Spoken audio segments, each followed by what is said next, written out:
Hey, I'm Lorenzo. I'm teaming up with SweetGrass Dairy to help empower their community to cook more healthy food at home.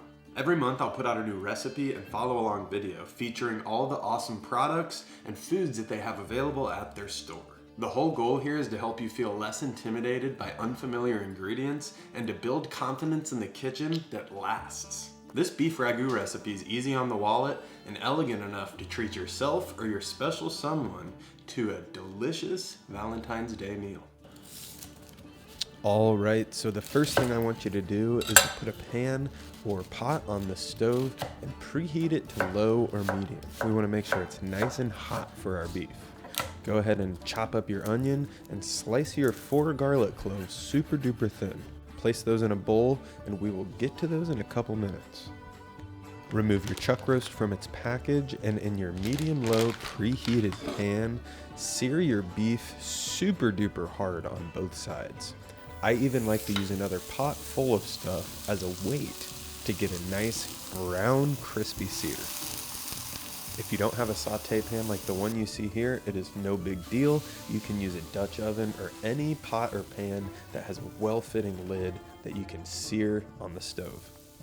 Turn down the heat, add a couple glugs of olive oil, and saute your onions and garlic until they're nice and golden brown. Toss in all your dry herbs and toast them for no longer than 30 seconds. You don't want to burn them.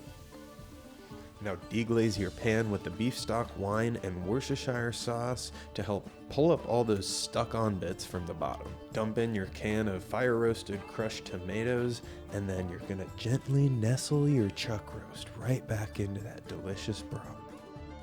If there isn't quite enough liquid to cover your beef, you can just top it off with water. We can evaporate that off later. Turn the heat to low, close the lid, and after about 2.5 to 3 hours, your beef should be nice and deliciously tender. Remove your beef from the liquid, turn the heat up on your pan, and allow all of that delicious sauce to thicken.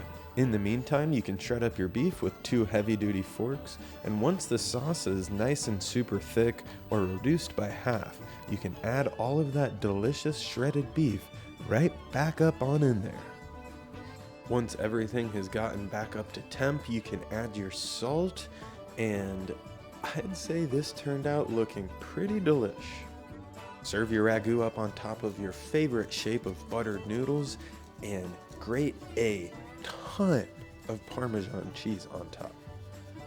Like a bed, a carpet.